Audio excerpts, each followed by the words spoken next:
Good day, ladies and gents, wherever you may be around the world, and welcome to Splendid Isolation number 172.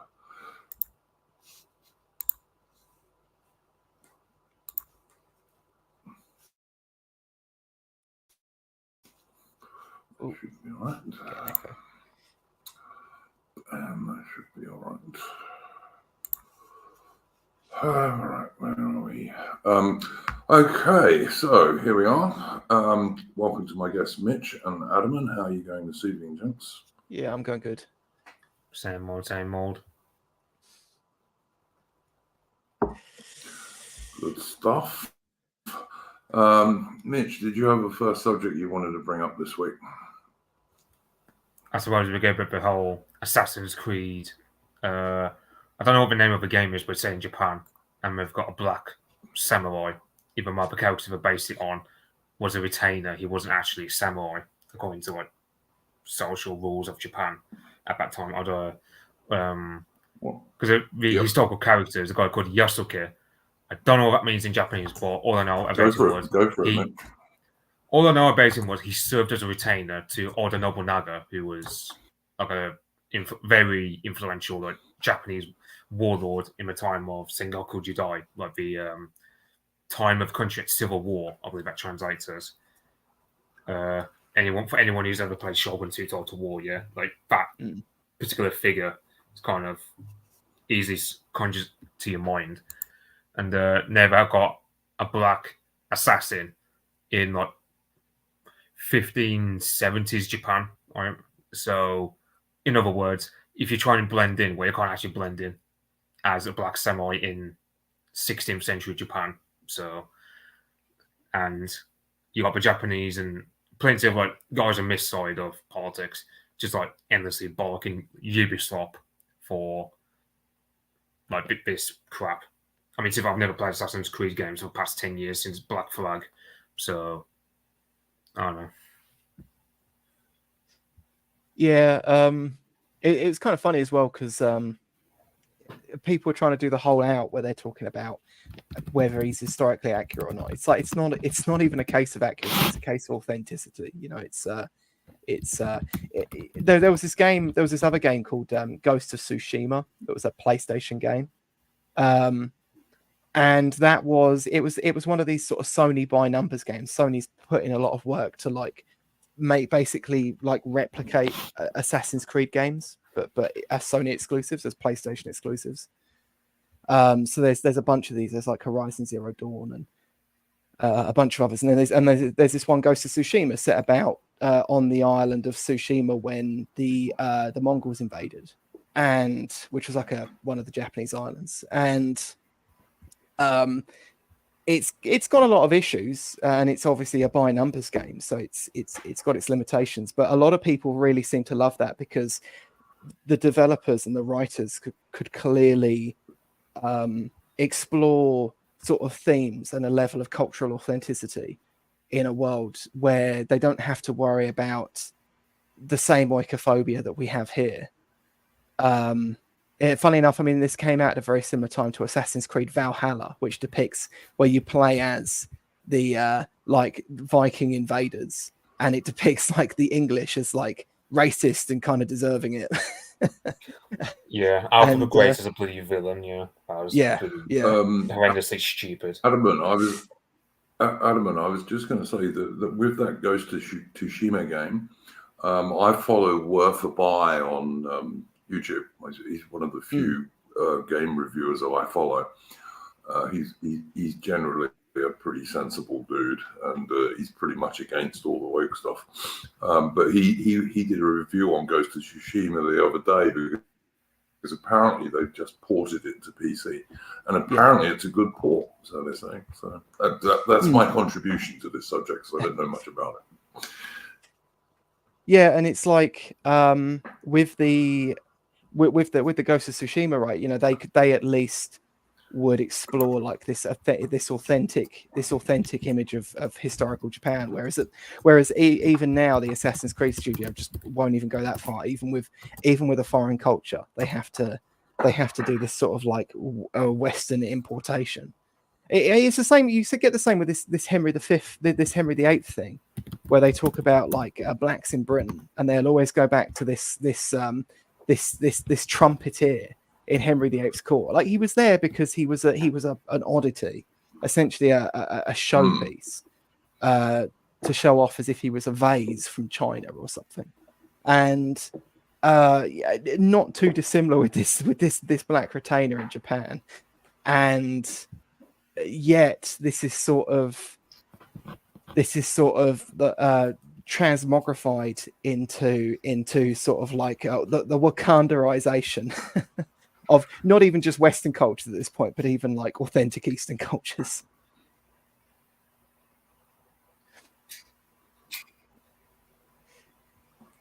Well, I put up a tweet from Steve Laws the other day on my Twitter, on my X, and it pointed out that even in 1950, black and brown migrants made up less than 1% of the British population, even in 1950. Yeah. Well, yeah, I mean, the that idea first that they've Windrush was always very been small. in Britain is just it's a straight up lie, basically. Mm. Yeah. Yeah, absolutely. Absolutely true. But yeah, but I mean, you know, they're going after the Japanese now, in the same way that they've been going after British and other European cultures for some time now. You know, I think that's the real takeaway from this subject that Mitch brought up. But yeah, no, I'm not really into that sort of gaming. I never have been. When I have played games, as I say, it's been more sort of strategy stuff that doesn't really rely on graphics too much, apart from anything else. If you've got a potato computer like I often have, it's probably better. So yeah. Geralt of Rivia in chat said writing a haiku is part of the game. To add to this one? Can play it in black and white for old samurai film feels. I like Ghost. Yeah, that was a cool little side bit in that game.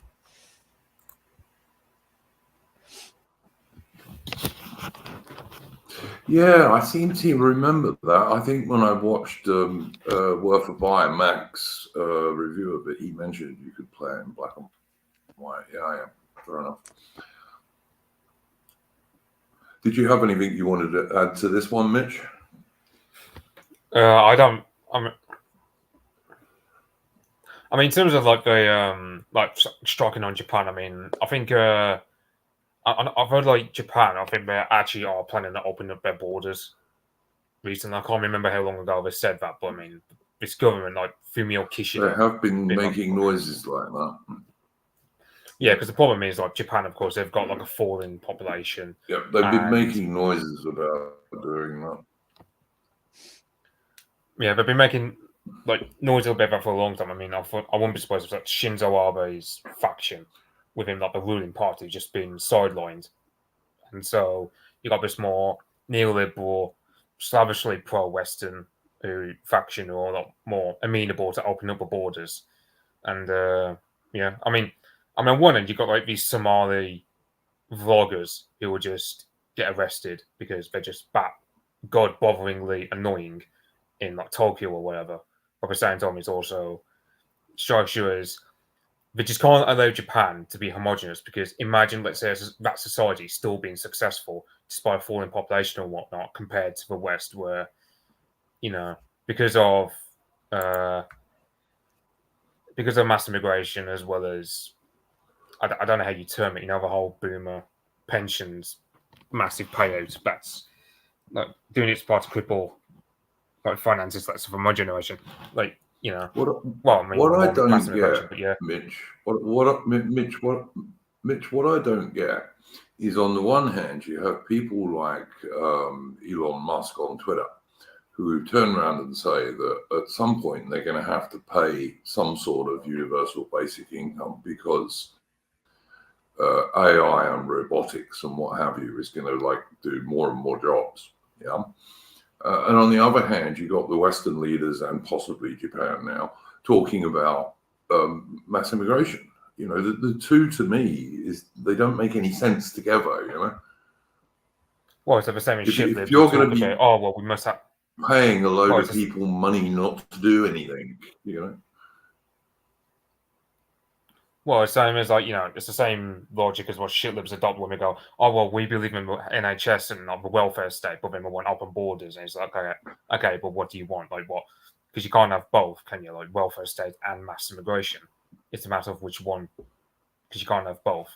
Likewise, I mean, Elon Musk's also bigs up this idea of, oh well, we must massively raise the birth rate, but the end result of his ideas will just be, oh yeah, we mass import lots of brain people who've got higher birth rate than us, and it just goes on forever like that.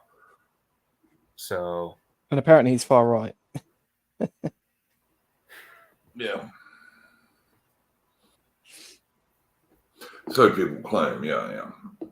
Look, I think he's got some sensible takes. You know, he was tweeting earlier today about arrest Fauci. You know, because the stuff that is now coming out about the China virus, which we still probably shouldn't talk about too much on YouTube, but you know, there is a load of facts coming out these days about the various jabs, etc. And you know, he'll do a quite base tweet saying, you know, they should arrest Fauci, but then he only goes so far with that stuff. You know? Yeah.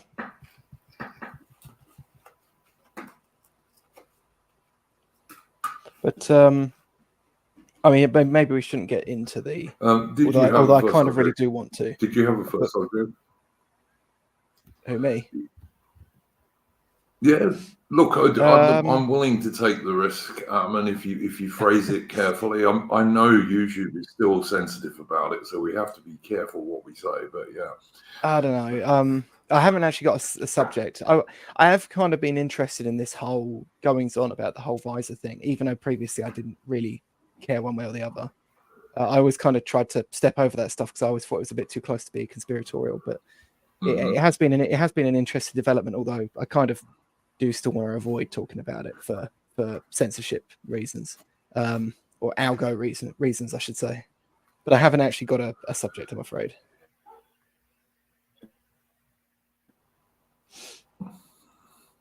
Well, I mean, look, I think what we are allowed to say is that it's coming out that quite a lot of doctors were getting paid by these big pharma companies, but then that really shouldn't come as a great surprise to people. It's been the case for a long time. Yeah. And also some of the government authorities were also getting money from big pharma. So again, shouldn't be a surprise, really. So, you know, and certainly one of the vaccines, at least, has been withdrawn pretty much because it's causing too many side effects. So, you know. But you're correct. I mean, like we've had like notices slapped on our stream because we've talked about this before, and YouTube seems to be one of the last people that's still doing that crap. Everyone else seems to now realise that, you know, quite a lot of lies were told, but YouTube hasn't really come around to that view yet for whatever reason.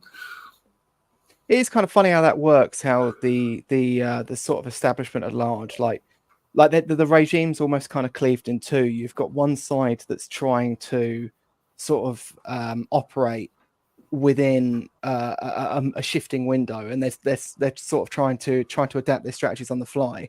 And then there's this sort of like stuck in the mud sort of tech valley scene, which is still trying to pretend as if it's like 2019 to 2020. And you know they're still pretending as if like they're fighting some great battle against an evil tyrannical president called Donald Trump, and that you know COVID's, you know, racing across the land and all these other issues, and it's just kind of weird to see that in practice.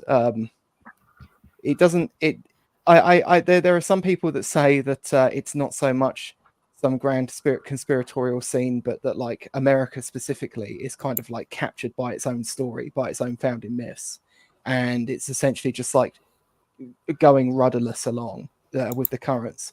I don't know. There does seem to be a little bit to that, I think. Yeah, it's just funny to watch.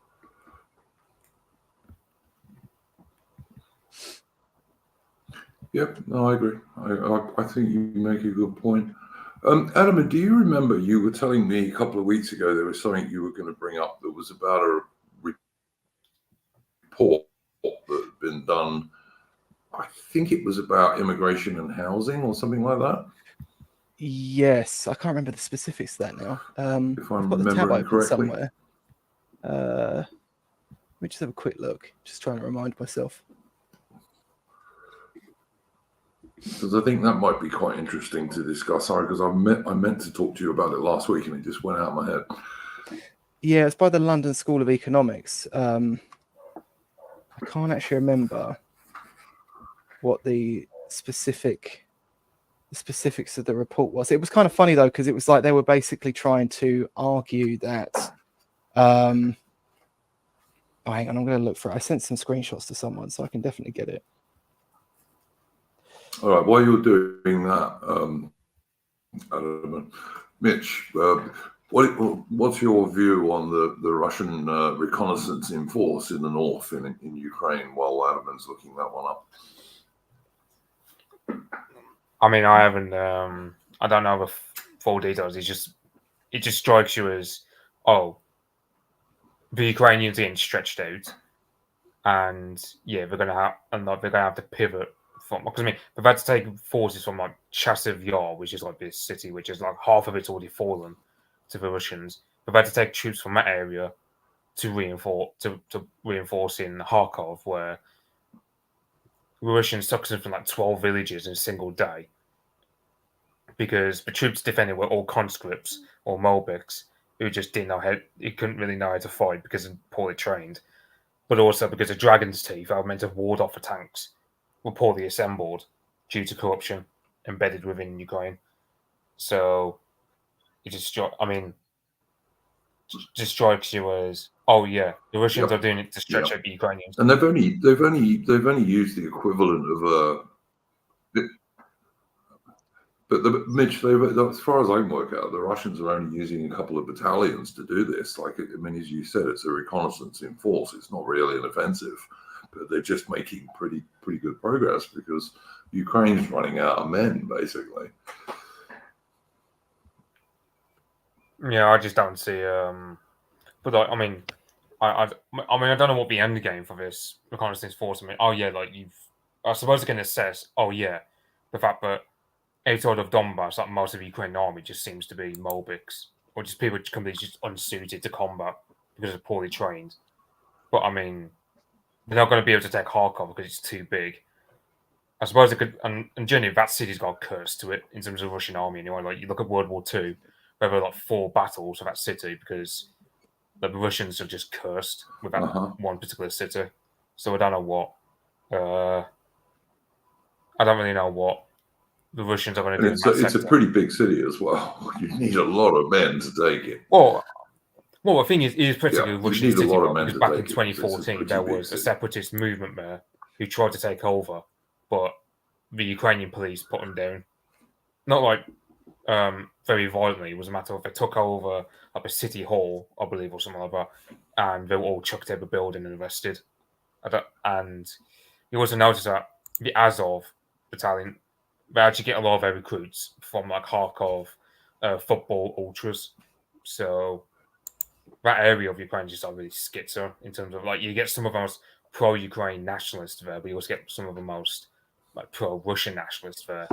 Whereas most of the pro-Russian people there, like the normie types, just generally tend to be more aloof. They feel betrayed, but it took Putin like 8 years to send the tanks across the border when he could have just done it in 2015.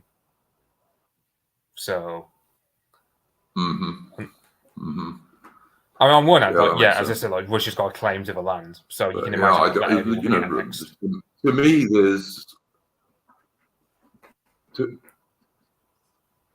to me, Mitch, there's no evidence of anything really changing except Russia's winning a bit more than they were, basically.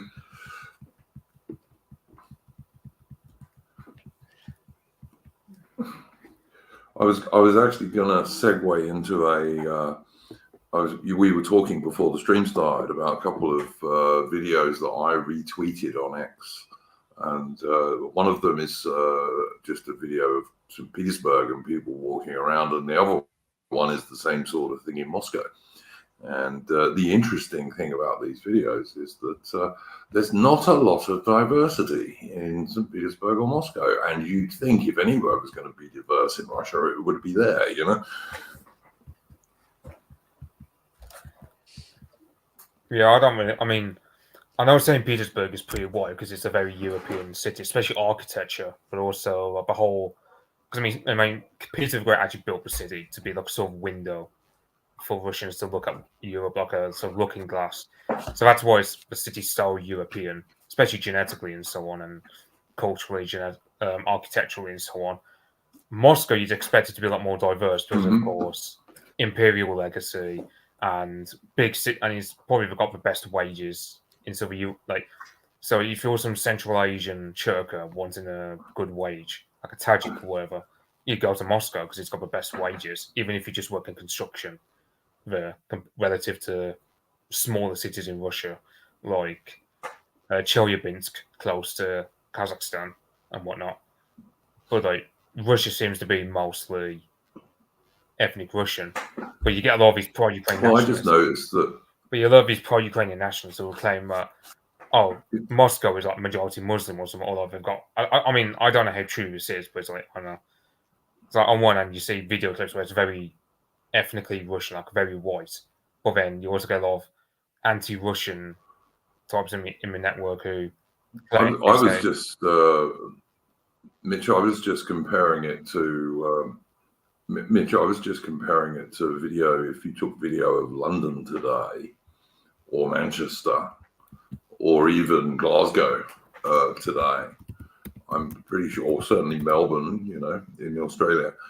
If you took video of those cities, it would be much more diverse than it appears to be in Moscow or St. Petersburg. That's the only thing that struck me about it.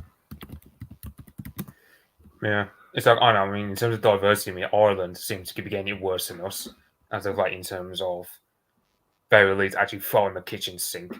It's not even a case of they're boiling a frog. It's a matter of they just threw the frog into a really deep fat fire in regards to Ireland, with the diversity there.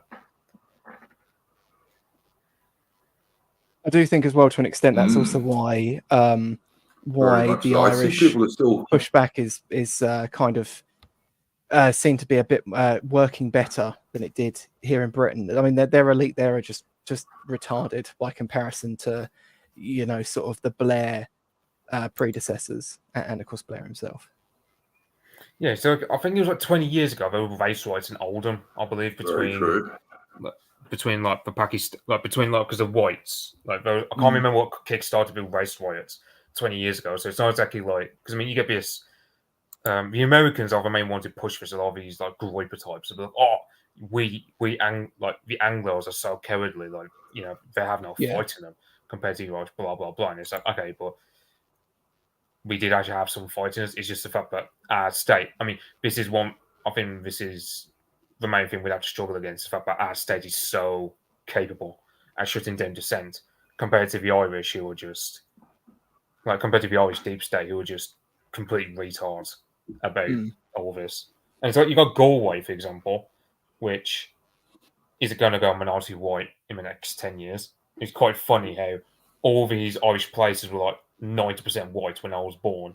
Fast forward to now, where none of them are below 90. I mean, none of them are above 90, including County Donegal, which is the highest at 86% white, which that's quite.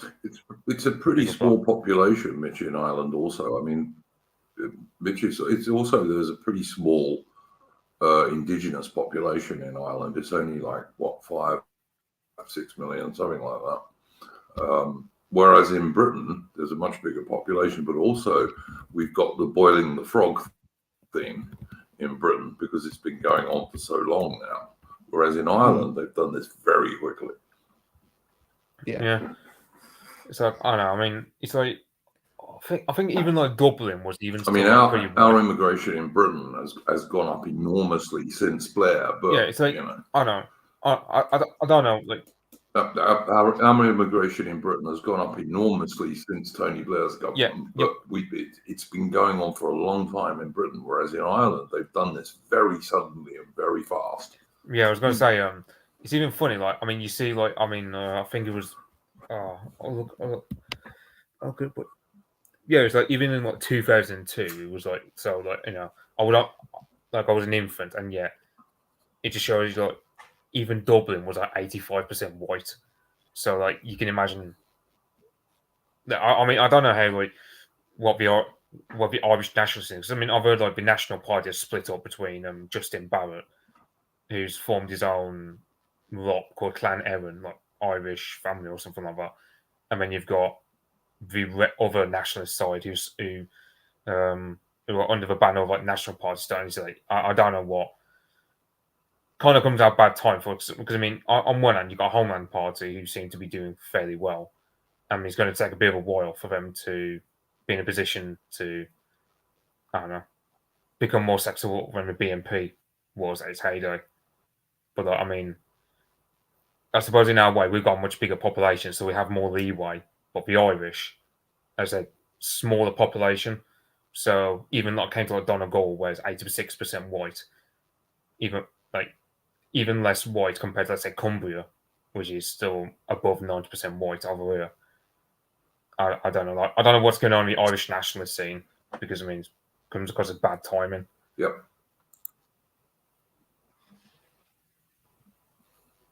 Yeah.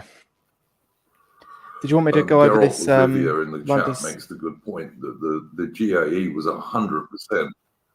Yeah, we'll do that next. Adam. Yeah. I'm just pointing out that Geralt of Rivia in the chat is saying that the GAE was 100% behind Irish nationalism 15 years ago, and that was not very long ago. Yeah. But of course, that was the Irish nationalists like Sinn Féin, etc., who were all Brits out, but they now totally support Somalians in. So I mean, you know. Yeah, yeah. I don't know if I think Ataman will know this speech because he follows a lot of Bowden stuff. I mean, I think UKIP actually did a video called British Ethno-Nationalism, and it's just like Jonathan Bowden going about how all these Irish shitlibs who support mass immigration. I mean, like it just begs the question: what if the IRA, even like the provisional IRA, who was scum in their own right, what did they all fight for? If in the end, like the Republic of Ireland is just going to become Somalia 2.0, or just going to I become... actually I did a little edit of that on the Bowden Bomber channel, and I'm pretty sure it's the one I put it on. And I was going through and I was collecting clips to see if like just to look for general clips of like Ireland, and I was going to show like do the old trad channel where you have like White Ireland composed with not so white New Ireland, and it was quite shocking some of the clips I found from some of these areas of the edit basically made itself in the end. Some of these clips of like areas of Ireland that were probably always pretty poor, but the slumification of these places was immense under what even when these clips were coming out like 5 years ago. Dublin's got tent cities on the outskirts of it, apparently. Yeah. Adam, and they're saying that Dublin's got like tent cities of immigrants in parts of it, and for sure. Yeah, I could well believe that. I mean, even there's a few towns in England now where you're starting to see the old tents on the outskirts, like parts of San Francisco and that. It's the Americanization of the way in which we handle the bottom 20% of any given society, and of course we inject a new worse bottom 10% into the society all the time, it seems, as well.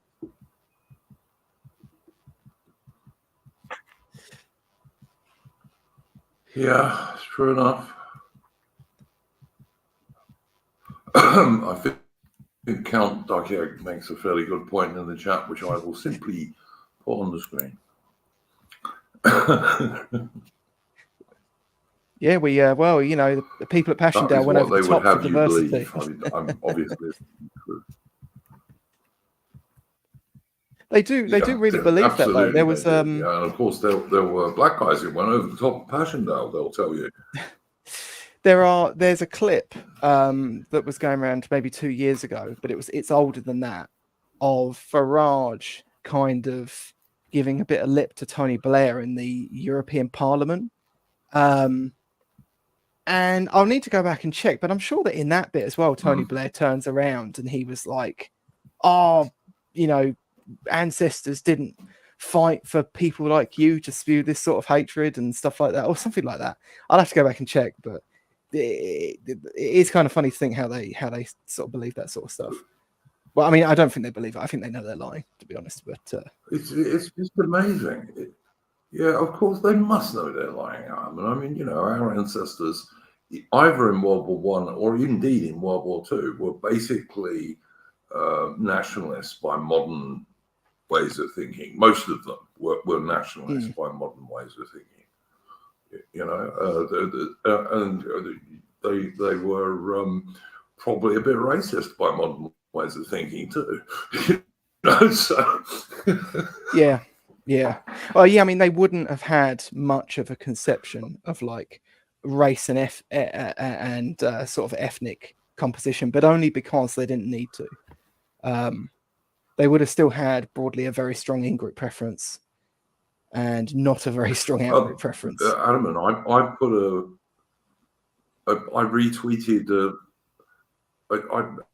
Adam and I retweeted a Steve Laws tweet on X on Twitter, which pointed out that in 1950, less than 1% of the British population was brown or black.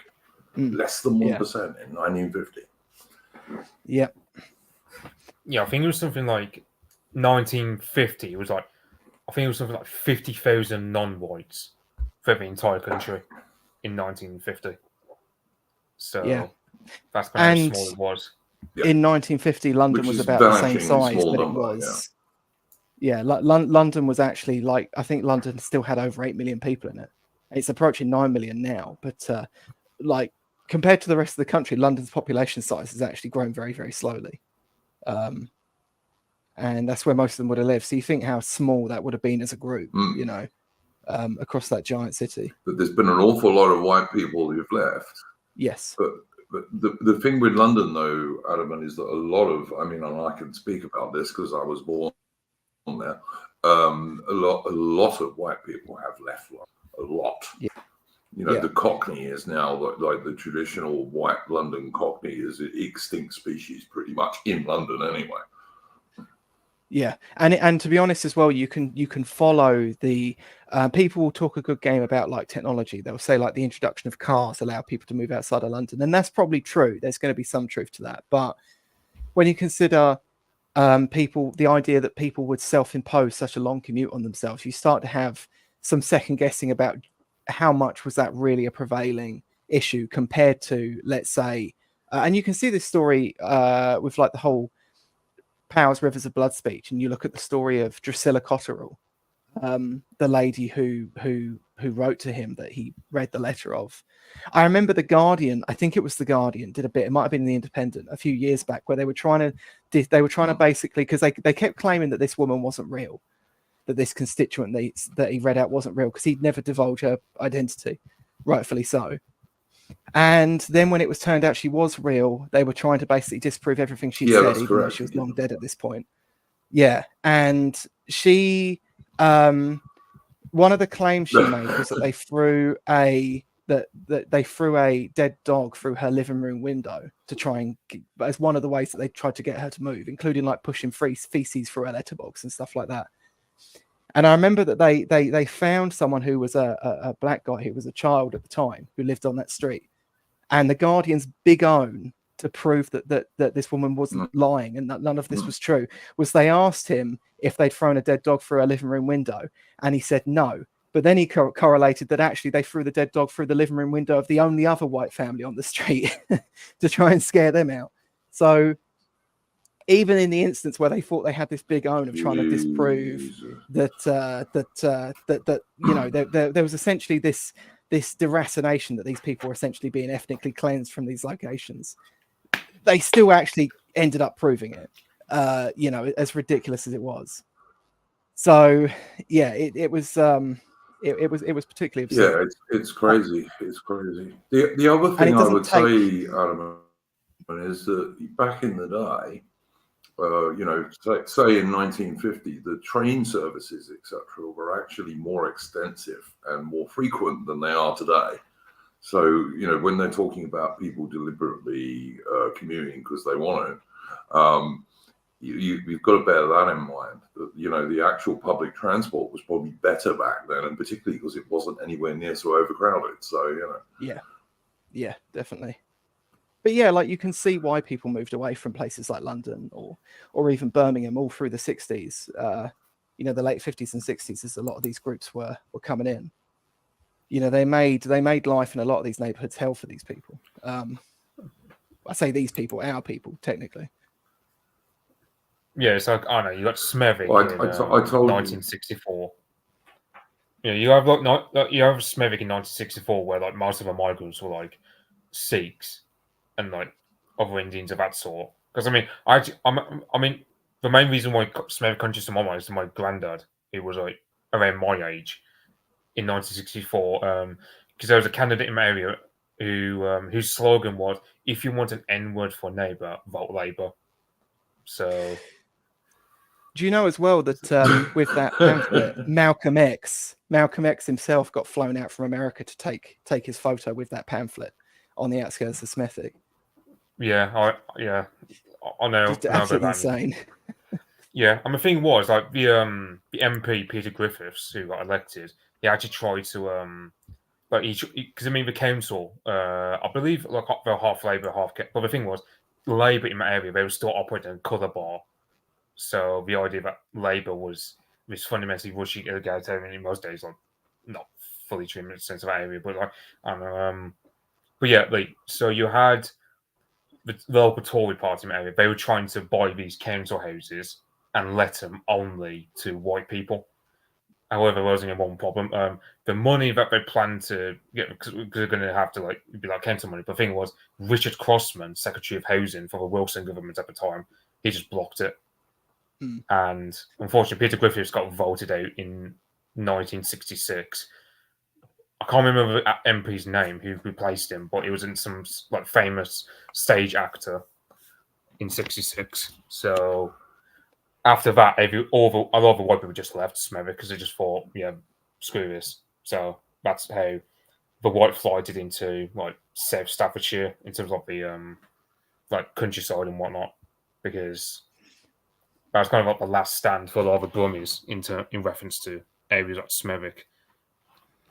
Yeah, Unfortunately, but wasn't that pamphlet fake though? I seem to remember people making the argument that because it didn't feature, because political pamphlets have to have like the party number and an address and location that they're printed. And not only did it not have any of that stuff, but it got like lots of names of like Tory offices, like Tory departments and that wrong and stuff like that. yeah, And people kind of believed that it was fake.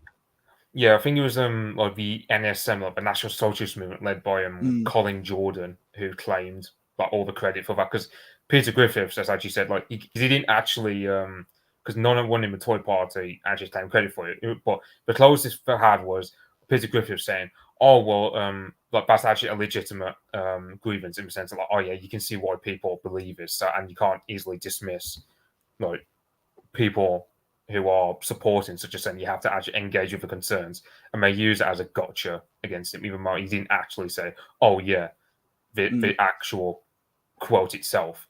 He was just saying, "Oh yeah, thing is, you have to listen to these people's concerns." Akin to like Enoch Powell 4 years later. Yeah. So a lot of the events in Smethwick also kept. And they also tried to claim there was some sort of British KKK where they were shoving like where they were like burning crosses outside of the homes of black people. I remember this because there's like a documentary like 10 years ago by Channel 4 or something that tried to claim that. And I asked my granddad about it actually, and he said, "Yeah, that's a lot of bollocks," because he never heard like no one he knew was involved. Because the thing about my granddad was he had no filter, so if he's around an idiot, he would actually use the 4-letter word begin with P, and then these people, he has no filter regards to these people. But he himself said, "Oh yeah, there was no like that British KKK thing was all a gay op, and it was probably, and he reckons it was just some Labour Party activist or something doing a gay op in the area." Yeah, I could believe that. So Yeah, that wouldn't. Although I always find it kind of funny now because we have, Wouldn't there's a lot of people, especially from. Now, I don't want to be too critical, but there are a few people from sort of certain areas of the American right who will say stuff like that actually they side with Malcolm X, right? Because he was a segregationist like them or a separatist or whatever. But like, you know, he flew out to England when tickets were not cheap and had his picture taken with that leaflet at Smethick and spoke up about the cause of black people moving into that area and sort of taking it off of white. So the idea that that because he sort of that he proclaimed himself to be some sort of separatist, that he's any sort of ally of ours, it's just frankly absurd. He was just as anti-white as the rest of them, and generally believed with and understood and used sort of black power against whites whenever he could. So yeah, screw these people, basically. That's my only message. Totally agree. I totally agree, Adam. I totally agree. Did you manage to find your article? Yeah, so it's kind of funny because we've had a long list recently of articles where they're basically trying to blame anything but immigration for housing. This one takes a slightly different tack. So it's a few weeks ago. I think it did a little mini round on Twitter, so some people might have already seen it. But it was put together by this lady called Charlotte Rogers, who's a research assistant at London School of Economics. I think people also, just quickly, London School of Economics has a Fabian window. Like, they literally have a sort of stained glass cathedral style window, but it's for the Fabian Society. And they had a Fabian Society like group with the wolf in sheep's clothing. Yes, with the wolf. I don't think it depicts the wolf in sheep's clothing, but it's and as well, funny enough, Tony Blair, because the window got stolen years ago, and they went and had it reinstalled, and Tony Blair went to the new opening of the window, which is a fun little tidbit. Make it sound as if he actually opened the window, but he went there and cut a ribbon and all that sort of stuff. And the current and quite a few of the previous heads of the Bank of England were members of the Fabian Society group that operated at London School of Economics. But anyway, so her article, it's a really bizarre argument, because basically she actually says the argument, she doesn't mention immigration. She just talks about the housing crisis, but she basically implies that we don't even need to build houses. She's like, oh, actually, these people that are arguing that they don't want to have to build over everything, we don't have to. We could just use the space better. And she basically proclaims that a lot of people are living above their means because they might have like the odd spare room that isn't being rented out. She wants to. She argues for conducting these experiments in co-living, and kind of implies that she thinks that like there should be some sort of government legislature whereby like the bedroom tax, I suppose, would be rolled out to private properties. She doesn't argue for that, but that would, I suppose, be in that sort of ballpark. But it's just kind of funny because this comes at a time when like the square footage per person in residential homes in England is lower than even that of the likes of New York and Japan. So it's such an absurdist argument. And as usual, they got all upset when people pointed out how ridiculous the article was. But yeah, it's a really funny little argument that why we've got like the FT, like the Financial Times analytics guys, are all running around saying we just need to build more houses, fuck the NIMBY types, this, that, and the other, blah, blah, blah. Don't mention immigration, though. And then you've got us running around saying, if you want to talk about housing, you need to talk about immigration. It's just sensible. You can't really address it without considering immigration. And then while this is going on, like the center of the British Fabian Society, London School of Economics, is doing this weird thing where they're trying to like appease both groups while still not talking about immigrants, where they're like, well, you don't have to build houses. We could just cram even more people into the Dino boxes. It's so bizarre. I don't really quite understand why they're taking this tack. It's very much Adam, and it sounds very much as if they're going on about the live in the pod stuff again. Yeah, it does have that sort where of there's no quality of life. You've got a room, maybe. Yeah. It seems to come from that kind of quarter.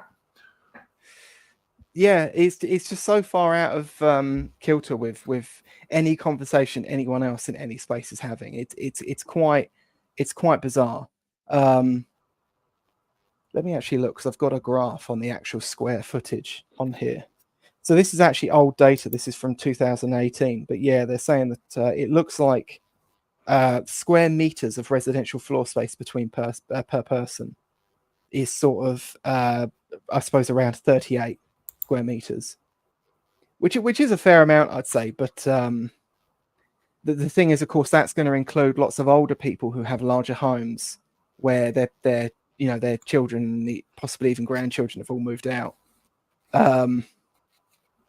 Whereas, if you go to there's a place I know in Ashford where there's a row of flats. I mean, I don't live in Ashford, but I do travel up there for work. And there's like a little estate of flats they've built.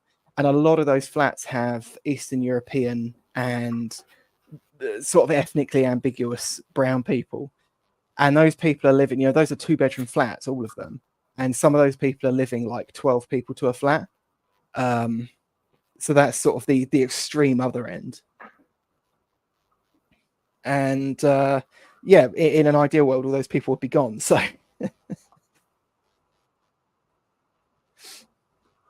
yeah.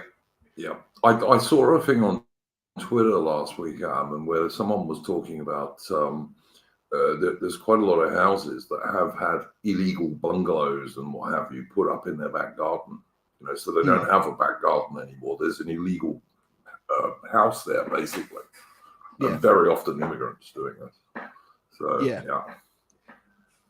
yeah, they'll take, like, there's this old house that's sort of like built in the post-war period under people like Wilson and stuff like that, where it was built to like these sort of quite spacious council house regulations back then. And they would always have like a garage that was kind of like the driveway would go down the side of the house, and the garage was like part way into the back garden.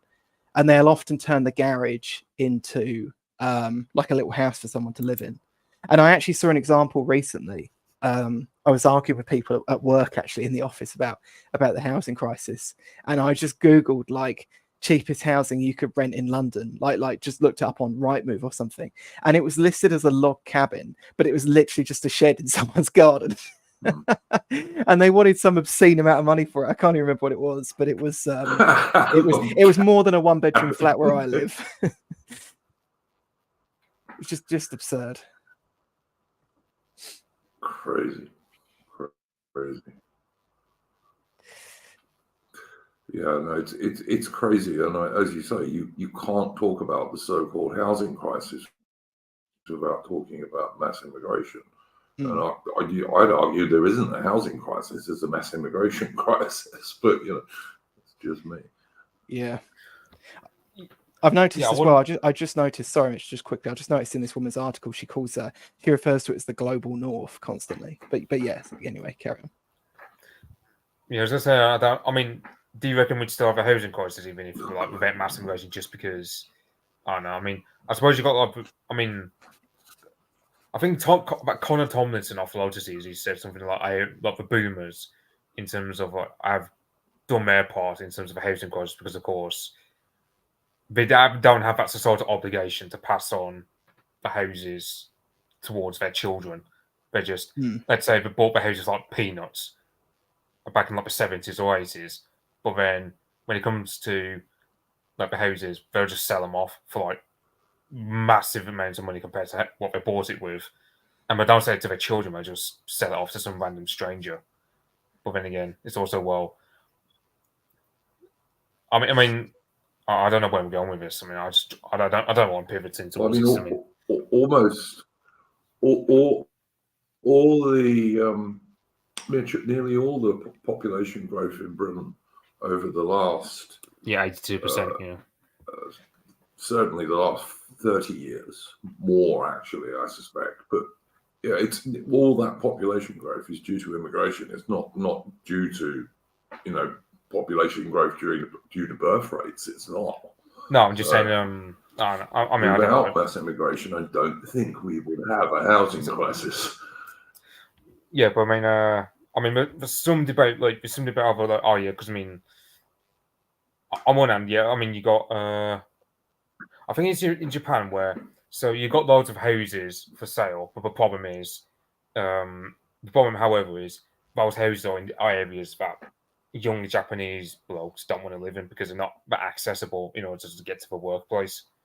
So it's like, even let's say if we went the Japan way in terms of, oh well, we just have the population naturally fall, Yes. and we just had to say, okay, well, smaller tax base among, let's say, millennials and Zoomers compared to what was the boomer tax base before we all retired. Even if like we were to just like naturally fall, we'd still be in a position where a lot of these houses that would be left vacant by a lot of the pensioners dying off. People would still want to snap them up as eagerly because they've just been areas which are too awkward, given our infrastructure since the beaching cuts have largely been car centered without much work or access to work. Yeah, so like, for example, another thing, like, I mean, like a lot of the infrastructural problems also like date back to, and of course they're on a campaign against cars at the moment. Okay, I mean, it's like absolutely, Mitch. But I was also going to say that there's also a campaign against car ownership at the moment. So Okay, and how will that actually work? Do you reckon? Because I don't see a scenario where they actually get rid of cars. Because for cars to no longer be thing, they would have to get rid of the beaching cuts, or they'd actually have to do these 15-minute cities. Which, okay, these 15-minute cities. I mean, I don't really know too much about them because I just don't think they'd be able to sustain it. Because I think our elites are too retarded to actually build cities without being. Because I mean, our elites can't even build a reservoir since 1989 or 1991. I forget the year. Do you really trust the elites to actually build up these like big cities where everything's accessible? Or a power station. 15 minutes. Or a power station, even. You can't build power stations in Britain anymore. It's like it's I'm sorry, Adam. And what's your feelings on the 15-minute cities and the push against people having private cars and all this sort of stuff? I mean, I don't really know how they'd practice it either. But they can also be just totally belligerent sometimes and just force stuff through, regardless of the pushback. Especially if the pushback is like working to lower middle class white people, they can sustain a lot of. They can suddenly put on a very brave face when they're sustaining abuse from those people. It's literally the only group they're capable of doing that for, it seems. But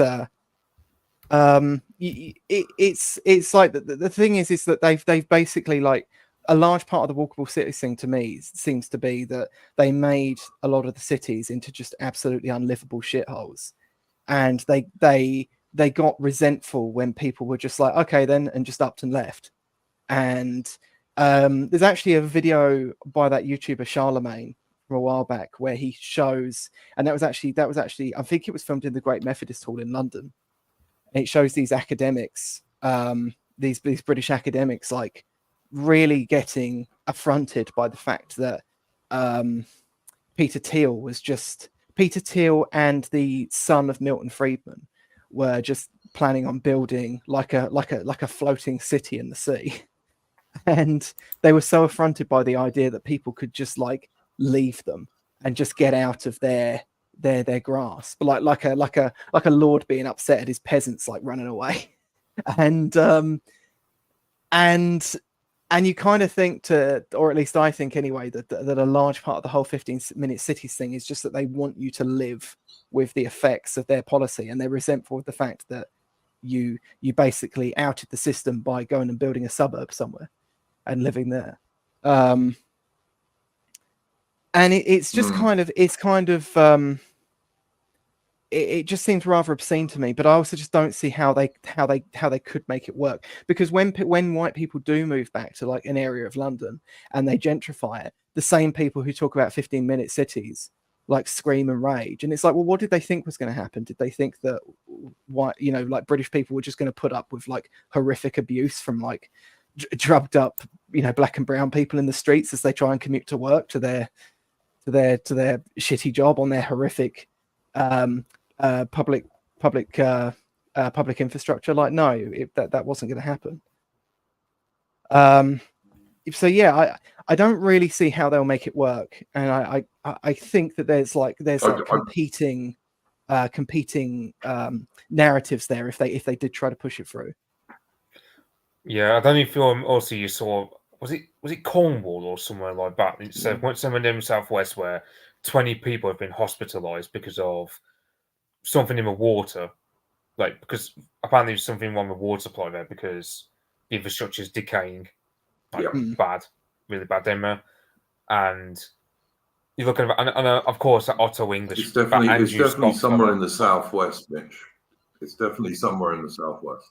Yeah, and you just have a thing, and there, like I think it's the BBC have been telling people, oh, you need to boil your water, and you go, okay, great. So we're now having to pivot back to what it was like, let's say, 500 years ago for living standards. But added addendum to that is we're going to get told by Andrew Scott, aka Otto English. I noticed Morgoth retweeted that. Yeah, but you can't be nostalgic about it because that Andrew Scott Morgoth retweeted that and pointed out, 20 years ago we didn't have to boil our water, Yeah.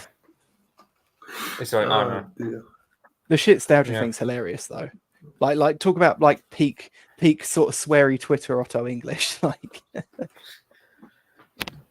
yeah. So oh yeah, 100%. I mean, I like what's that woman? What's she called? Bobby or something on Twitter, Adam?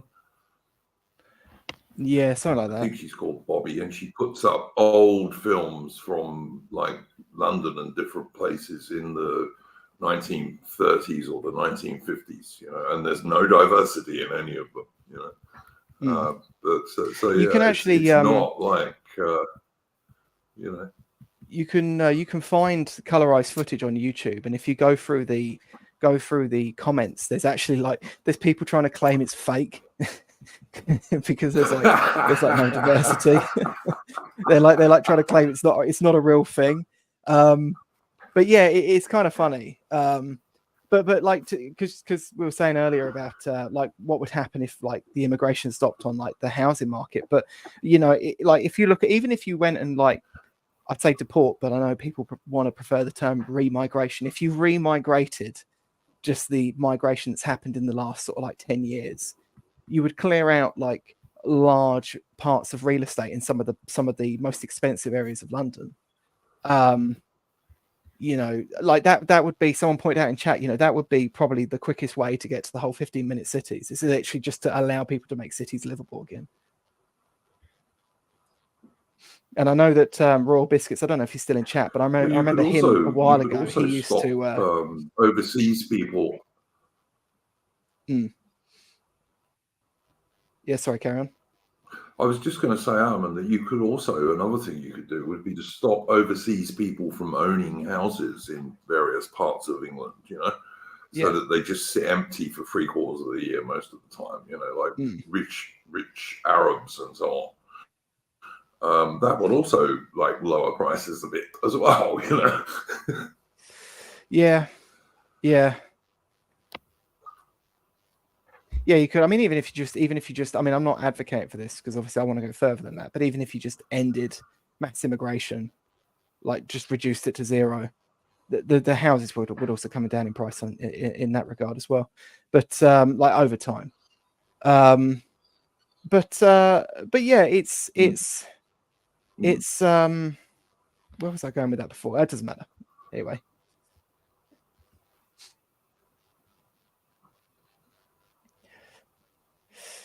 I mean, look, I'm totally with you, Adam. Look, ending mass immigration is not enough. You do have to bring in remigration in due course. I'm absolutely sure about that. Yeah. Eventually, you have to do that. Well, he's hoping.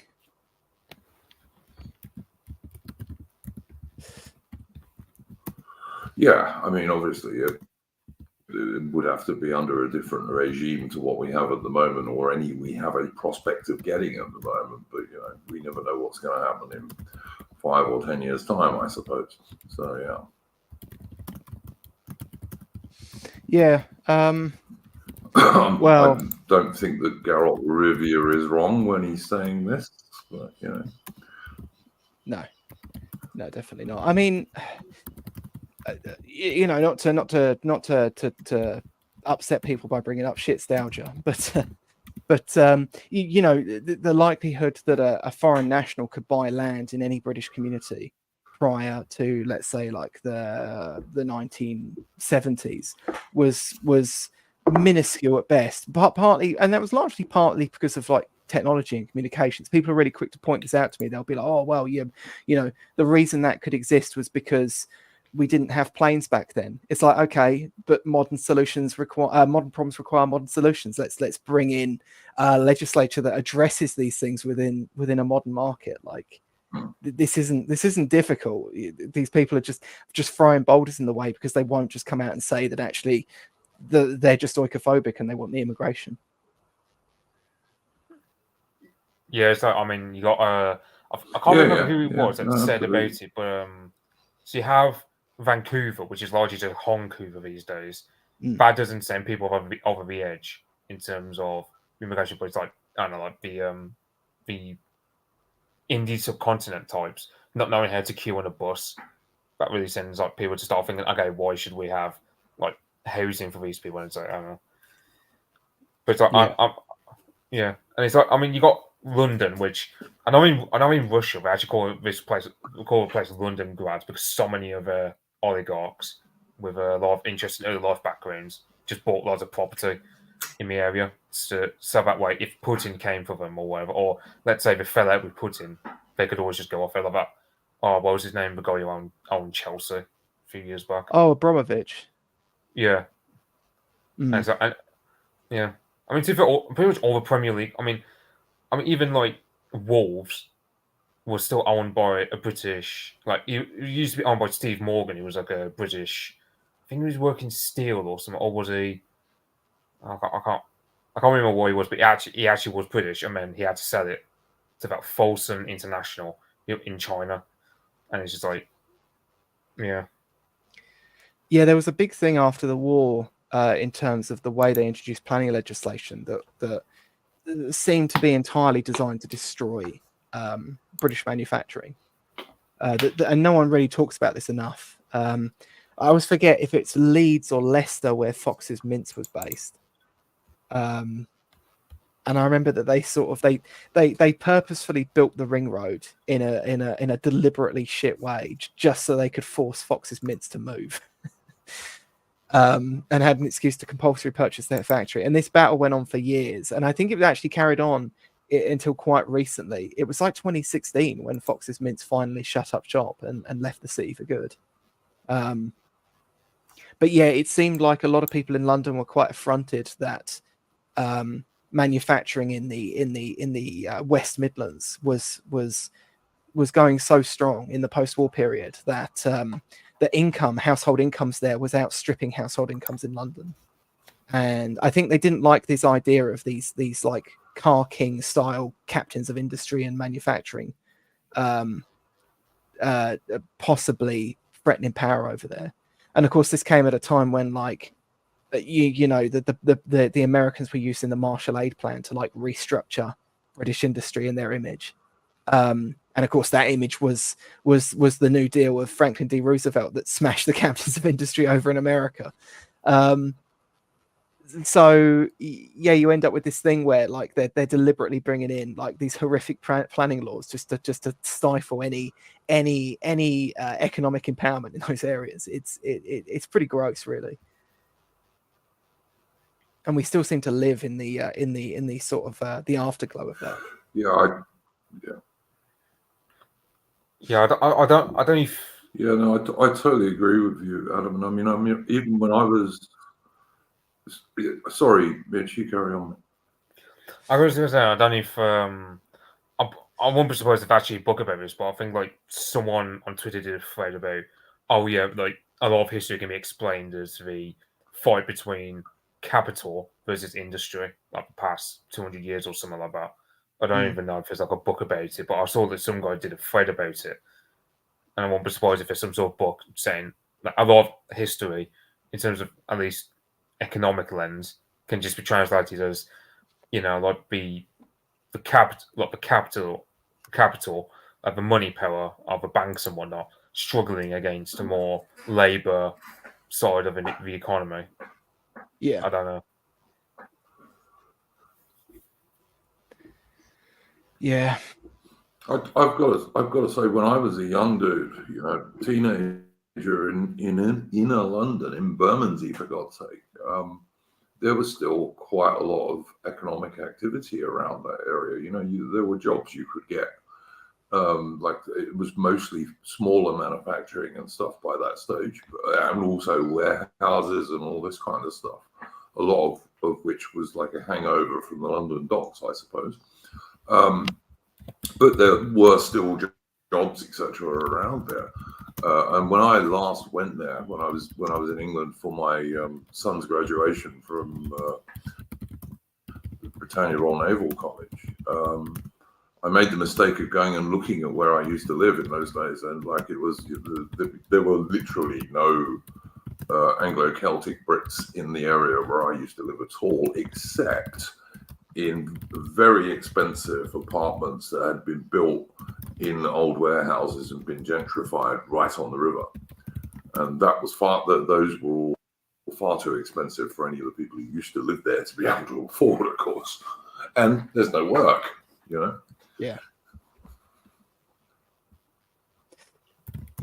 Certainly no unskilled or semi-skilled work.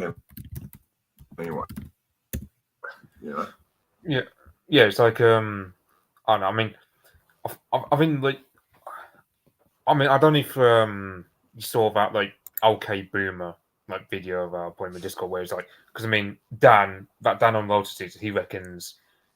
Look, the thing is, because our economy is been so distorted compared to what it would have been, let's say, 100 years ago. He reckons a lot is going to have to change. Like, for example, at least at the housing market, for example, where my generation won't be able to get so much as a step up the ladder because taxes are going to have to go up because, of course, my generation and the millennials are a much smaller tax base compared to the boomers, and also massive about just squeezing us a lot. He reckons like there's going to be the bubble of all bubbles to burst, and it will literally have to become a case of the system will have to revert to something healthier because this economic model is just unsustainable. Especially as I said, when like if my generation, for example, has no babies or has few babies, as I said, like the system will just collapse because literally the white Brits are the only ones who really pay into the system. Because I can't remember who was he said, but like they said, oh yeah, the only productive immigrants are ethnic Europeans and East Asians, like Singaporeans and the like. Outside of that, like all other groups are just either. I think I don't know how productive Eastern Europeans were in terms of how much they pay into the pot, but yeah, I said like it's just really coming to a point where the government will have to change a lot about how the economy works. Otherwise, you're just inviting a bubble that's going to burst and destroy everything in its wake.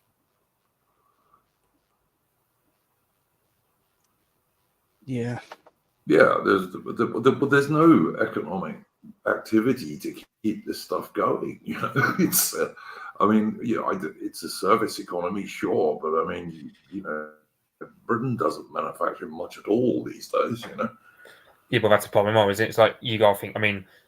It's like, as I say, like the thing about Britain is it's literally just a poor country, and London's the only money making part. That's true to feel, but that's the thing, although, isn't it? It's like, on one hand, the elites will have to revert the economy to something healthier because, problem is we've got a small tax base in the form of, let's say, guys like myself and Craig, but yeah, it's just that's the thing. It's just Yeah, no, I agree. I just But oh, sorry.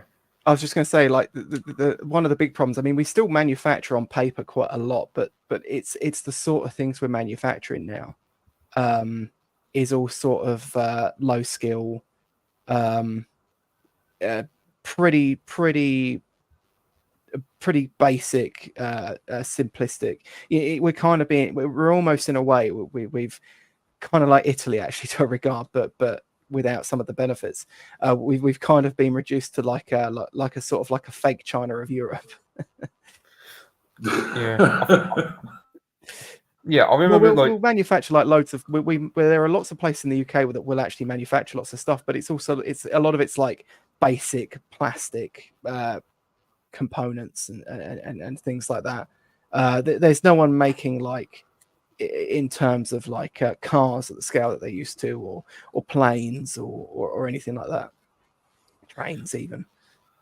Yeah, I think it was like I think that I think like I saw difficult something to like believe Britain used to have like a really big car industry and a really big aircraft industry. Yeah, and it's like I think it was something like there was a job like astronaut. Britain used to have a really big car industry and a really big aircraft industry, and also not so long ago, comparatively, a really big shipbuilding industry. All totally destroyed, pretty much. Yeah, it's like apparently like there's the astronaut job, like like the job title of like astronaut, for like going on to ISS. Apparently like the wage for that, like starting wage for that, is 40 grand in this country to be an astronaut. And you got to think you have to be at least 39 years old and you have to have a master's degree in order to get into that line of work. And I remember, and I saw something where I know, like in the West Midlands conurbation also, was like, so for example, the average school teacher, primary, high school, wherever, they make like at starting wage like £20,000 or just over, whereas a starting engineer, like a level 2 engineering apprenticeship, gets you like 24 grand a year. Like, so that's kind of how nuts, like how complete BS like the economy has become, where you think teachers will get a better wage, especially if they work for a state, at least, if nothing else, given like how societally important it is, and yet even like a level 2 engineering apprenticeship pays better than the teaching profession. Yeah.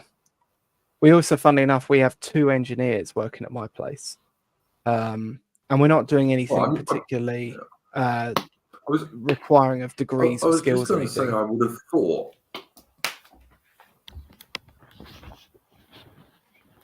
I don't know if you'd agree with me, guys, but I would have thought that an engineer probably should get a bit better salary than a teacher, to be honest. But that's just my thinking.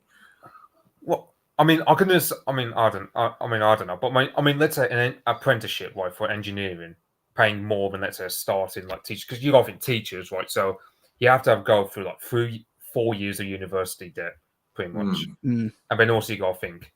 Let's say, right, you might be, I don't know, 23 years old, so like my age, when you start getting into teaching. So you start later than, let's say, that engineering apprenticeship.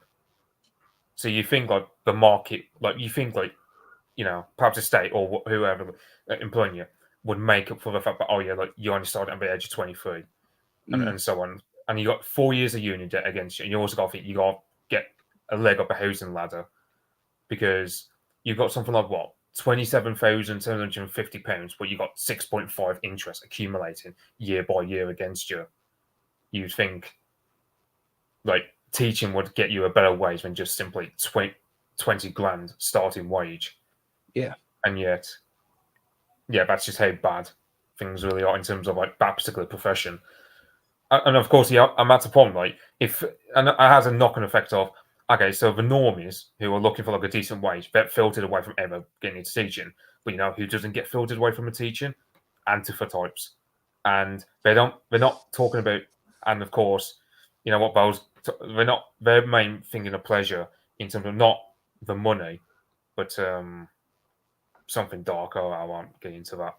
But yeah, that's like the dark side of like why like the wage has been low like that. It kind of inadvertently actually ends up filtering to allow those nefarious Antifa types to just all get into education jobs.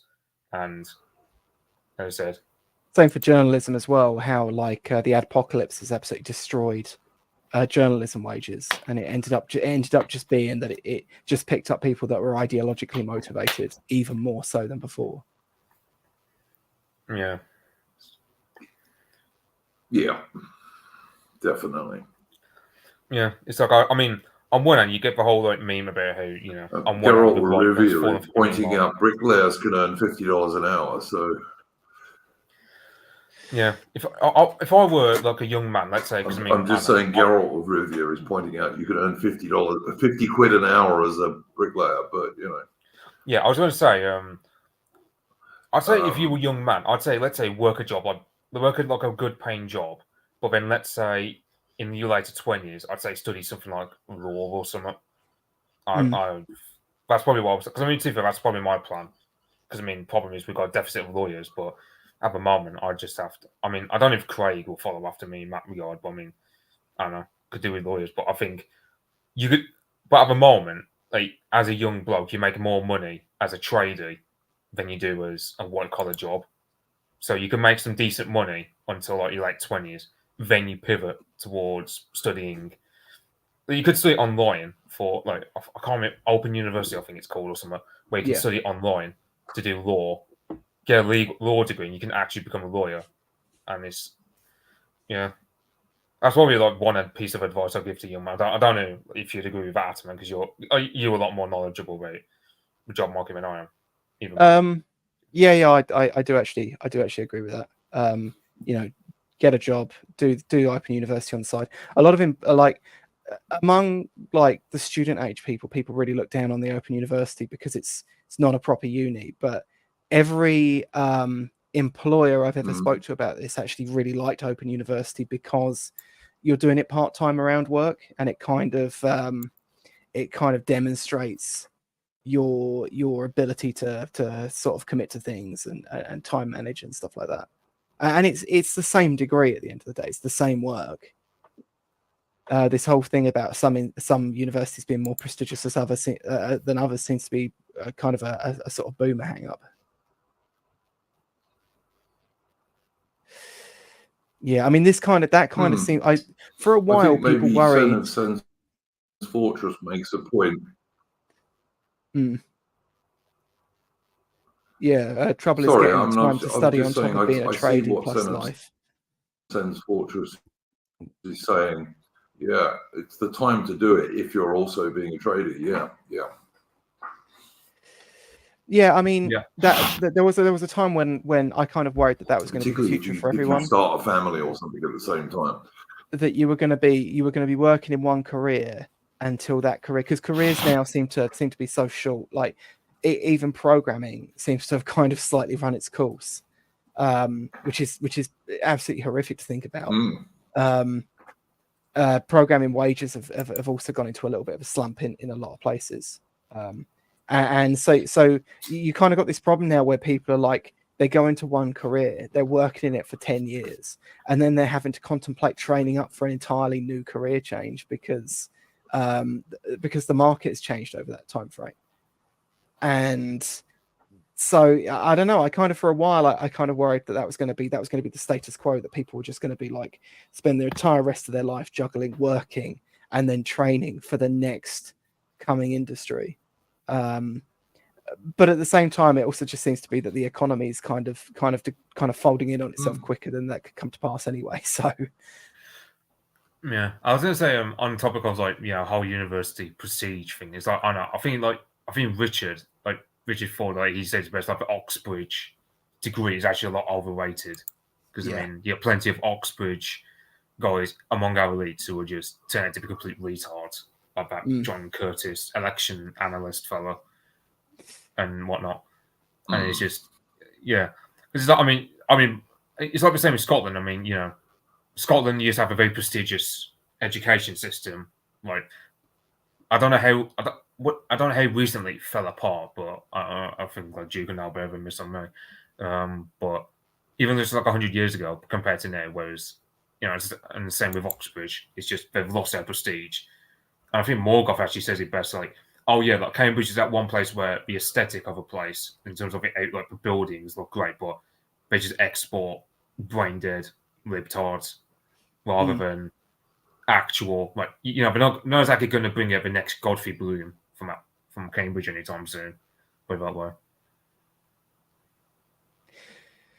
Yeah.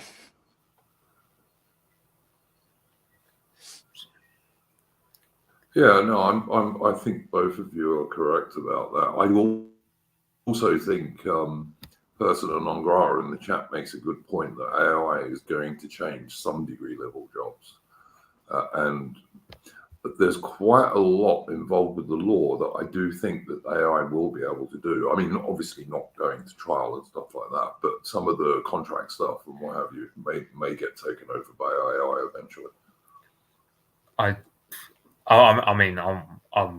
I don't fully understand like AI, but then again, I'm a Zoomer who's like a boomer of tech, so I don't really know how AI will replace lawyers. I think the implication is that AI can write, like, I mean, an AI can't appear in a courtroom, but an AI can write letters, you know, which is a lot of, you know, what a lawyer's job is correspondence. But like by the same token, like one of the places we've seen a lot of AI, and there's someone in our circles that can talk about this, but one place we've seen a lot of AI entering an industry is accounting. And yet there's actually an enormous shortage of accountants in Britain. And the AI has largely just created more need for actual human accountants rather than less, because what people are doing is they're getting QuickBooks and stuff like that, and they're trying to run their taxes through it, and they're getting themselves in hot water and in trouble. And they're then having to try and find an actual accountant to sort of dig them out of a hole. So maybe it'll replace lawyers. It could. The thing is, it can probably replace things like your PPI type lawyer work. It can probably replace like very, very low level accounting and such. But it's not. In some respect as well, like programming as an industry is kind of seems to be in a little bit of decline, and the AI itself is in a lot of instances quite stupid. It's like there were some real inroads quite early on in the AI stuff, and apparently there's still some good stuff hidden under the hood that no one seems to show off. But the same companies that are apparently holding this stuff, you know, the likes of Elon Musk's OpenAI and stuff like that, are very good at hyping stuff up and not actually very good at delivering. So I'll wait to see it. But yeah, it's going to be kind of interesting and also quite dark to see how this stuff alters the jobs market going forward. One of the things it has absolutely done is just ruined Google, because there's just so much like AI written content for search engine optimization purposes for people's individual sites on the internet now, that the internet's just becoming unusable. That was something I think people probably didn't predict about the creation of AI. Yeah, same goes to that Brave browser as well. Like if you type in something in the search bar, it just like before you even see any search results, it'll just be like a paragraph with some other bloody AI. Yeah. And also, a lot of people who know much more about this stuff than I do are saying that it's not really AI at this stage. You know, people call it artificial intelligence, but it's not really, not yet anyway.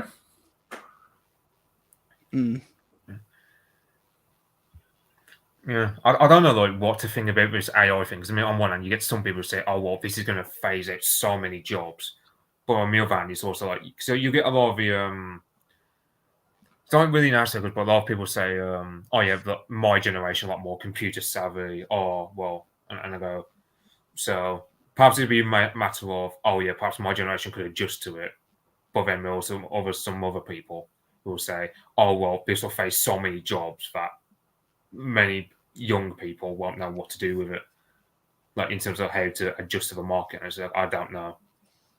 I don't know what to think about. I don't fully believe that interpretation of how things are going to go. Because I mean, I don't know. You just assume like the market would actually adjust to that. Like perhaps I don't know, because it's like I think I said on Twitter like about Andy Strait, because some Tory LGBT types are bigging up as a potential, let's say, future chancellor, like or shadow chancellor, as an appointment at a safe seat and all this. And I said like, oh yeah, Andy Strait. Like the only thing he's got a real different opinion on is he didn't like Blair and like the Tory strategy of putting everyone into university, whereas Andy Strait was he wanted more vocational investment, like he wanted apprenticeships to be more of a feature, and so that's how, for example, I said like I can find an apprenticeship level 2 engineering, like first year engineering, where it's like paying more than teachers. So perhaps it won't be as bad as people may think in terms of what AI would do to the market, like in terms of the job market and so on. But I could be wrong. Yeah. Well, I know in Australia, Mitch, the government has just said, because we just had the budget over here, and the government has just said that by I think it's 2030, but it might be 2040, but I think it's 2030. They want 80% of people to go to university, which to me is ridiculous. There's no way that 80% of people need to go to university. You know, I suppose like I mean, I'm just going to ask him obvious questions, so I probably won't bother asking the obvious question of, what do they what do we expect will happen in terms of the tradie jobs? Because I mean, I think it was, you reckon the government are doing this because they were scared of all those tradies. Was it Melbourne where was it Queensland or not Queensland? it was Melbourne, mate. It was Victoria. Victoria. No, it was Melbourne. It was I keep thinking Melbourne's in Victoria for some reason because of course more Melbourne and what you have the tradies who were massive against Dan Andrews. It is Melbourne is in Victoria. Yeah, I keep thinking Melbourne's in Queensland for some reason. Melbourne is in Victoria, Mitch. Yeah, for you. Ooh, no, we don't have the nice weather that they have in Queensland. But no, yeah, it was in Melbourne where there was mass tradie protests against the lockdowns and what have you. But yeah, the idea that 80% of people need to go to university is just ridiculous. But 80% of people don't need to go to university. I'm sorry.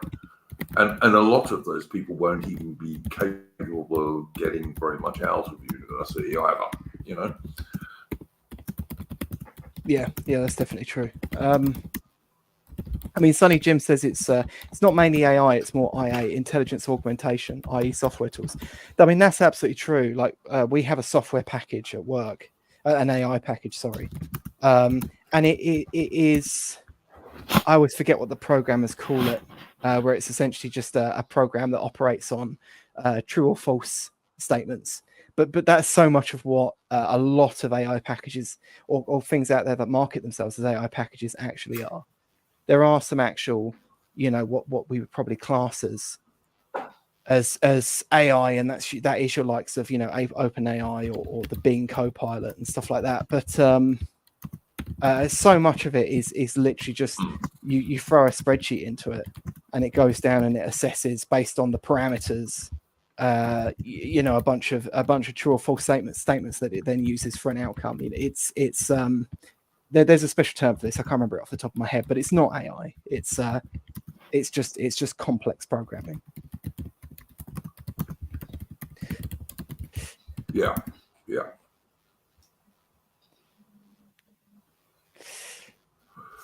So did we have any final points we wanted to bring up, gents? No, not from me.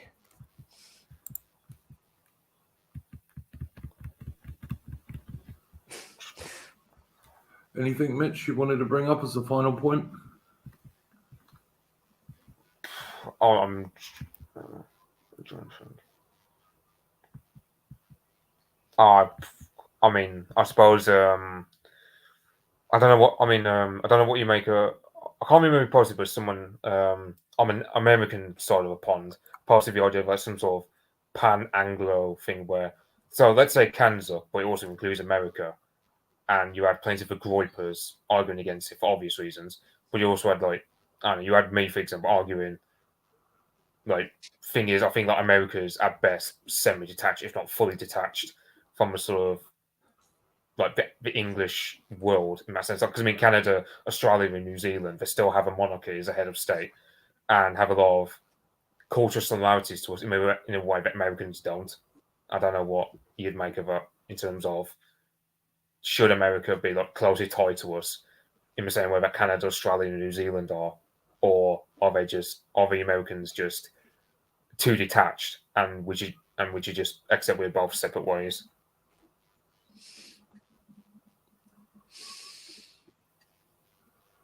What do you say, Antonin?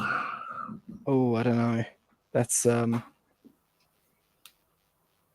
don't know. It's kind of a weird way of. I suppose it's like a weird way of formalizing a balkanization strategy. I suppose. Yeah, I'm not sure. I have to think about that.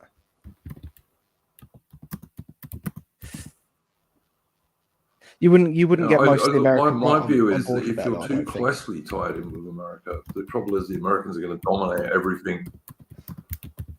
No, Yeah. I don't think you would either. But I mean, it also depends which bit of America you want to be tied to. And then my major problem with it is that if you were tied in too closely with something with the Americans, they're always going to dominate it just from population. And of course, that population in America is becoming it's being browned quicker than we are, you know. So yeah.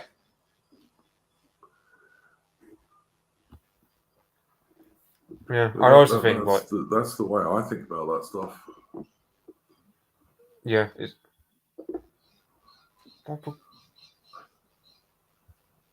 I don't know what's going on with Sid Precious in chat. Like, apparently he thinks Duke has the same name as me for some reason. Don't worry, Mitch. Yeah, no, Mitch. I've timed him out a couple of times because he's just been putting crap in the chat constantly. But you know.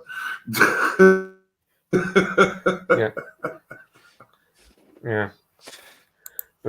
I mean, I just think like the Americans are too detached because I mean, for example, you know, if America were to be tied as firmly with us as Canada, Australia, and New Zealand are, for one, like, I mean, I think just America's like a frontier nation. I mean, of course, Canada is, but they always have that strong sense of connection to the motherland. Because I mean, you take because you have the whole SNP narrative around, oh yeah, Scots were the first victim of colonialism, and I go, okay, and literally, like, the first 3 Canadian prime ministers were Scotsmen, born and bred. So that's kind of like, and it's like, I mean, I suppose you can say like, yeah, I suppose you can say with America, like, it's also a similar dynamic where, you know, George Washington and his lot, they all wanted a sort of a high IQ version of a Roman Republic, but for Northern Europeans, specifically like the WASPs. So, like the English, Swedish, Dutch, German, perhaps. Yes. But they never had any. Look, they didn't even want to let, let's say, the lots of Italians or Russians in.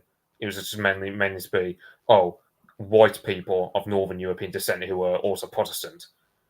So perhaps America isn't as distant as I actually think. But then again, America today is a far cry from what it was in time was, let's say, Benjamin Franklin compared to now, or Thomas Jefferson, who I mean, I think it was Thomas Jefferson.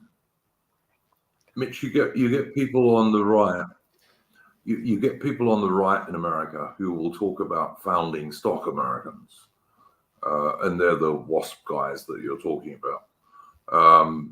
And yes, I think that they have a point when they talk about that, but that is by no means the majority of the American population today. You know? Well, that's the thing. I mean, let's say, I don't know, let's say you're like one of these, let's say you're a WASP version of an American nationalist, so you want like America to be exclusively for the WASPs. I don't know what they would do with Ellis Island types. So let's say the ones descending from lots of the Polish or, I don't know, like the Italians, like the Sicilians. It's like, you know, that's the problem with American nationalism in that sense. Like, you can't go back to the WASP nationalism you had like before Ellis Island got set up. So that like kind of vision of America is dead, but at the same time, that's the vision of America that built a place. Because I mean, you take, I don't know, I mean, you take men like David Crockett, or I don't know. Oh, I can't remember his first name. President Jackson, who wasn't president at the time, but when he warded off Pakenham at New Orleans. But yeah, like it's men like that built America, but at the same time, it's also America's a far cry from that, because it's not just blacks and Hispanics you have to worry about. It's also the fact that a lot of the other European stocks, like Italians and Slavics, immigrated to America in such large numbers that almost, you could say, they outnumber the original WASP stock, or they're equal number to either way. Yeah, it's just kind of blurs the lines with American nationalism. I just don't know how American nationalists would answer that question, so to speak. It's also such a huge place. America is so enormous geographically that also ties into that question, I'm sure. But even with America, you can still find, like, let's say you look at ancestral maps of like America. Let's say, for example, the Midwest, which is largely German for obvious reasons. I know New England is pretty much like it's just pan-British Isles from like Kent to County Donegal. It's just like 100% British Isles there, with the exception of, let's say, a few Tolkien Hispanics and blacks and so on. The East Coast is still like, at least the white people who live on the East Coast, majority are British Isles, especially down in the south, like Virginia, West Virginia, Carolinas, and so on. I don't know about the West Coast. I think a lot of it. I mean, I know Utah is like heavily Anglo, but that's because of the Mormons, because the Mormons had big success in converting a lot of English people. But isn't that based on people self-selecting their ancestry? And because the Mormons see the Anglo as like the chosen people, like they all say they're Anglos, whether they are or not.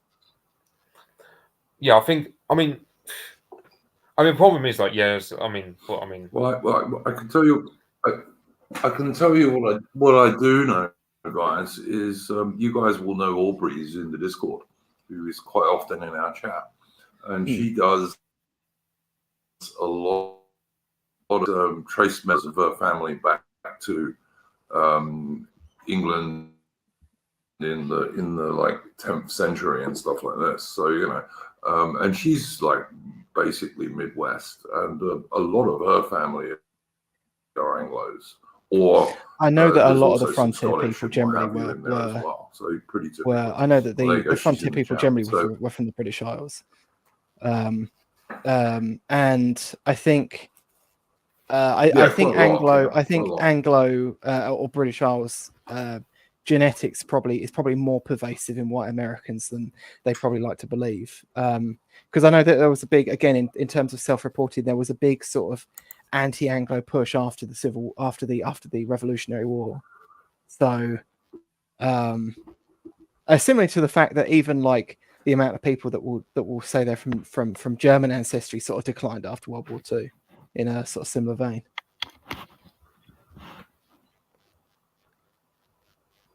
Oh yeah, for sure. I mean, look, I know I'm into military history, Madam, and I can tell you that one or two of Custer's blokes who got chopped at Little Bighorn had been in the Light Brigade in the Crimean War. So yeah.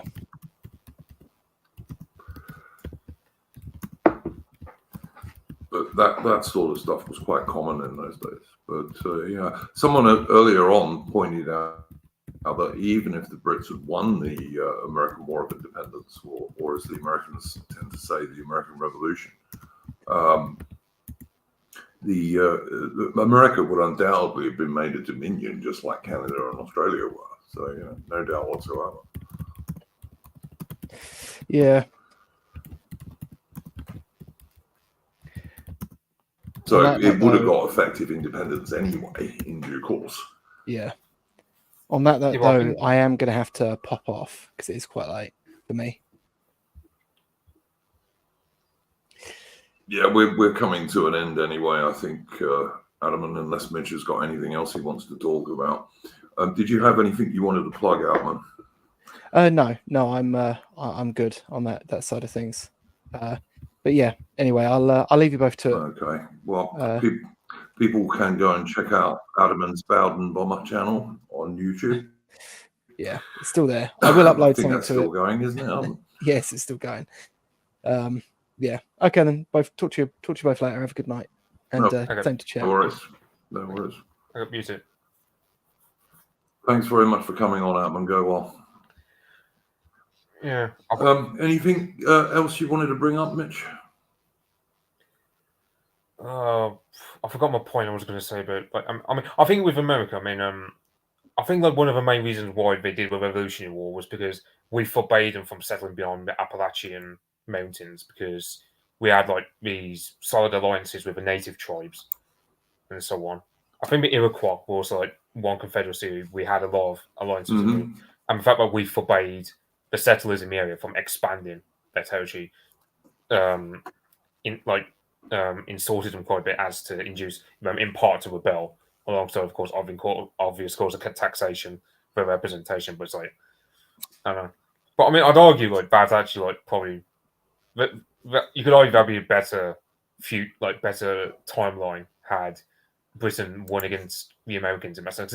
Because yeah, so like you can imagine, even if we were to win the American Revolution War, we still would have given so much autonomy to America that they would practically be given the same terms of what Canada would receive under John MacDonald, I believe his name was, the first Prime Minister of Canada. Would have, yeah. So yeah. And so, and as I said, yeah, like, you know, you would have had America.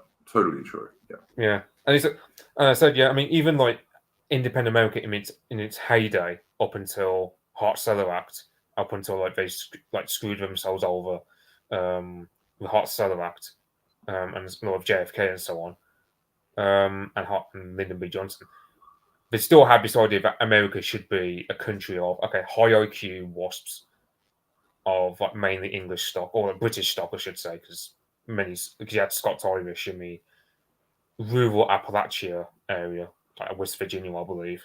And I mean, the Southerners are like probably some of the most Anglo stock you've got in America, alongside the folks of New England. I don't know about like, but yeah, I don't know I'm pivoting with this, but I mean, you even got like Boston, where their accent is like so heavily Irish, just so you can still like see general markers of the strong roots of the British Isles within America, in that sense. Even though many of Americans would love to say how Italian or German. Oh look, there are islands. Mitch, there are islands off the east coast of America where the people still sound a little bit Cornish, you know. I've heard of it, because they're isolated fishing communities and this kind of stuff. Yeah, it's like the same with the Falklands, where they reckon the accent is also an offshoot of West Country. Because I mean, it's quite funny because I mean, I always find the other West Countries being a lot more sparsely populated and thus doesn't have much population to export overseas. But then later it turns out, oh yeah, plenty of our colonists, even like the pirates of the Caribbean, we had were either Welsh, Cornish, or Irish. So there's like a strong Celtic sort of desire for freedom in that sense of the world. Yeah, it was a big big seafaring area. I mean, it still is to some degree. So yeah. Yeah, it's like you know, you got, for example, it's definitely a big seafaring area. Yeah. It's like, for example, you got Henry Morgan, who his surname is actually quite apt given his occupation as a privateer, because Morgan literally translates as a guardian of the sea in Welsh. So I suppose like you can say, so I'd argue in some ways perhaps God meant for us to dominate the seas in aspects. I don't know. Poor joke, but yeah, I was just. We are an island people, so you know we are an island people, so you know. Well, I mean that goes without saying. Also, all right, Mitch, is there anything you'd like to plug? Nah, not for me. Not your Twitter or anything like that. I mean, people can follow my Twitter, but I mean, my Twitter is very strangled as of like I get like one follower in the space of a month these days. So if you want to juice my Twitter, you can go ahead. But I mean, I think like even under Elon Musk, I'm still heavily shadow banned. So.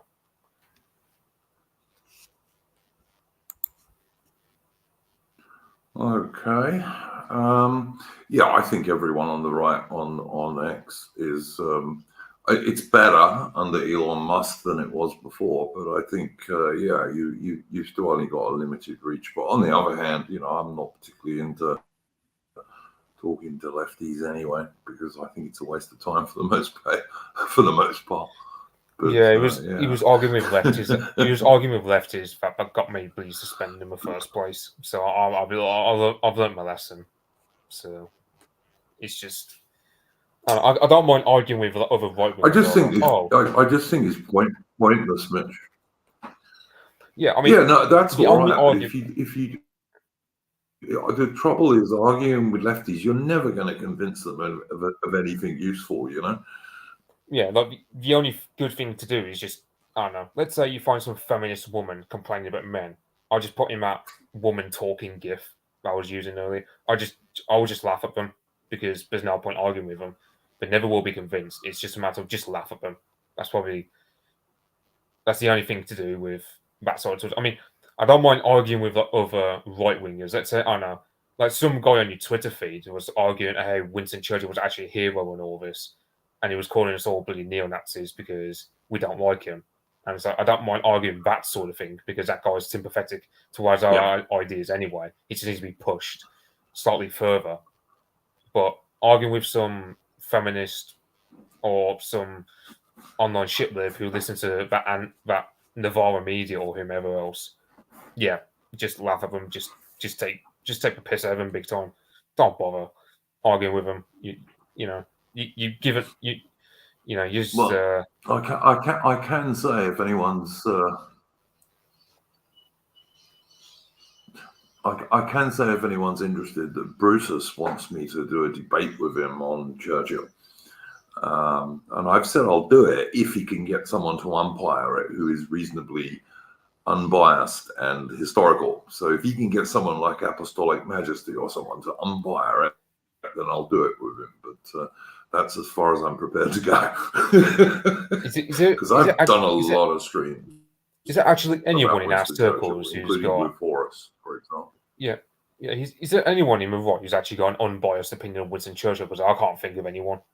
We all, I mean, you get like some of a centre right, who like him, but then there's also who don't like him, and it's not exactly because of we're hating because of no, well, really, JQ, but for actual more grounded reasons like Gallipoli or. All I would say, Mitch, is like when I'm saying I want a neutral umpire, I want someone who knows a bit about history to umpire it, basically. I thought you someone neutral. I want someone who he's happy with as well as me, who knows a bit about history. Yeah, no, you're correct. I don't think we'd find someone who was totally neutral. Everyone's got a view on somebody like Churchill. But I'd be happy with somebody like Apostolic Majesty or somebody like that, who I think could be relied upon not to come out with anything historically false, basically. Yeah.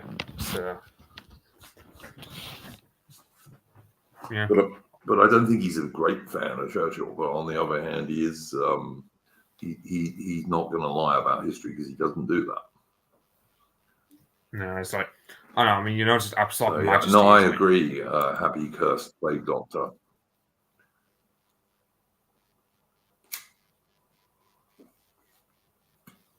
You were saying? Oh, sorry, you carry on. Oh.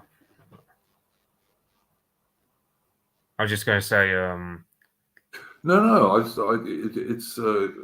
like I say. I just want someone who I trust on history matters. That's all. Yeah.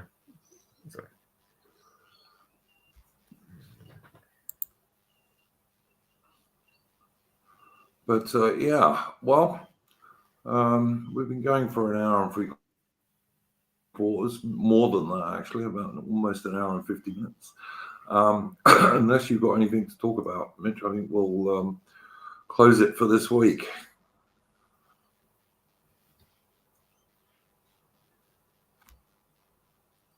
Yeah, I think this chat's been very productive, like in terms of like we talked about.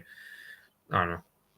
I mean, at the start of it, I was like pretty black-pilled just because of I don't know. Yeah. YouTube literally recommending me bloody okay, like the whole anti-boomer stuff, which I don't know. On one hand, there's a lot of just cause to that, but at the same time, it's also a lot of the millennials who do that, but don't introspect to themselves, don't introspect about themselves, because all generations have their failings.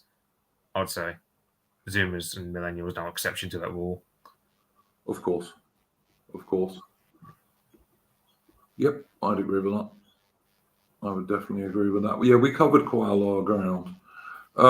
Thank you very much to my guests, Atman and Mitch, of course. And yeah, we'll see you next week, guys, with Splendid Isolation 173. Have a good week, and do not let the bastards grind you down.